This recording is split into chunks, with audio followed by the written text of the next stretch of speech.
Hi అండి, నమస్తే. ఈరోజు వీడియోలో గోధుమ రవ్వతో ఉప్మా ఎలా చేసుకోవాలో చూపిస్తున్నాను. ఈ ఉప్మా మనం బ్రేక్ఫాస్ట్గా కూడా చేసుకోవచ్చు, లంచ్ బాక్స్లో కూడా తీసుకెళ్ళచ్చు, తర్వాత డిన్నర్ రెసిపీగా కూడా చేసుకోవచ్చు. ముందుగా ఒక మూకుడు కానీ ఒక గిన్నె కానీ పెట్టుకొని 3 చెంచాల నూనె వేడి చేసుకోవాలి. నూనె వేడయ్యాక ఒక పెద్ద చెంచాతో శనగపప్పు, ఒక చెంచాడు మినప్పప్పు, ఒక అర చెంచా జీలకర్ర, ఒక అర చెంచా ఆవాలు, 2 ఎండుమిరపకాయలు ముక్కలుగా చేసి వేసుకోవాలి. పోపు కొద్దిగా దూరగా వేగాక కొంచెం కరివేపాకు వేసుకొని వేయించుకోవాలి. తర్వాత ఒక మీడియం సైజ్ ఉల్లిపాయ చిన్న ముక్కలుగా కట్ చేసుకొని కొద్దిగా రంగు మారేదాకా వేయించుకోవాలి. ఉల్లిపాయ కొద్దిగా వేగాక మనకి ఇష్టమైన కూర ముక్కలన్నీ వేసుకోవాలి. నేను క్యారెట్, క్యాప్సికము, పచ్చి బఠాణీ, బీన్స్ వేసుకున్నాను. అలాగే కొద్దిగా పచ్చిమిరపకాయలు కూడా వేసుకోవాలి. ఈ కూర ముక్కలన్నీ ఒకసారి కలుపుకొని మూత పెట్టుకొని 1 నిమిషం పాటు మగ్గనివ్వాలి. 1 నిమిషం పాటు మగ్గాక మూత తీసి మళ్ళీ ఒకసారి బాగా కలుపుకోవాలి. ఇప్పుడు ఇందులో 1 గ్లాసు గోధుమ రవ్వకి 2 గ్లాసుల చొప్పున నీళ్లు తీసుకోవాలి. నేను మొత్తం 4 గ్లాసుల నీళ్లు కలుపుకున్నాను.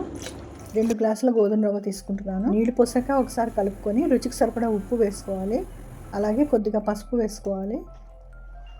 మొత్తం అంతా బాగా ఒకసారి కలుపుకొని మూత పెట్టి నీళ్ళన్నీ బాగా మరగనివ్వాలి. నీళ్ళన్నీ బాగా మరిగాక మూత తీసి మళ్ళీ ఒకసారి కలుపుకోవాలి. ఇప్పుడు మనం ఇందులో 2 గ్లాసుల గోధుమ రవ్వ కలుపుకోవాలి. నేను గోధుమ రవ్వ మరీ సన్నది తీసుకోలేదు, కొద్దిగా లావుగా ఉన్నదే తీసుకున్నానండి. దీన్ని దలియా అని కూడా అంటారు. ఈ గోధుమ రవ్వని 2 గ్లాసులు వేసి కలుపుకోవాలి. గోధుమ రవ్వ వేసాక ఎక్కడ ఉండలు కట్టకుండా ఒకసారి బాగా కలుపుకోవాలి. స్టవ్ని మీడియం ఫ్లేమ్లో పెట్టుకొని 4 నిమిషాల పాటు ఉడకనివ్వాలి. 4 నిమిషాలు అయ్యాక ఒకసారి మూత తీసి మళ్ళీ ఒకసారి బాగా కలుపుకొని స్టవ్ని లో ఫ్లేమ్లో పెట్టుకొని మళ్ళీ మూత పెట్టి ఒక 2 నిమిషాల పాటు ఉడకనివ్వాలి. 2 నిమిషాలు అయ్యాక మూత తీసి మళ్ళీ ఒకసారి కలుపుకోవాలి. ఇలా చేయడం వల్ల ఉప్మా అడుగంటకుండా ఉడుకుతుంది. మళ్ళీ మూత పెట్టి ఇంకొక 4 నిమిషాల పాటు లో ఫ్లేమ్లో ఉడకనివ్వాలి. 4 నిమిషాలు అయిపోయిందండి. ఇప్పుడు ఉప్మా చక్కగా ఉడికిపోయింది. మళ్ళీ అంతా కింద నుంచి ఒకసారి పైకి బాగా కలుపుకొని 1 చెంచా నెయ్యి వేసుకొని కలుపుకుంటే ఉప్మాకి చాలా మంచి రుచి వస్తుంది. ఇంకా స్టవ్ ఆఫ్ చేసుకొని ఇలా అంతా ఒకసారి మళ్ళీ కలుపుకొని కొత్తిమీరతో గార్నిష్ చేసుకోవాలి.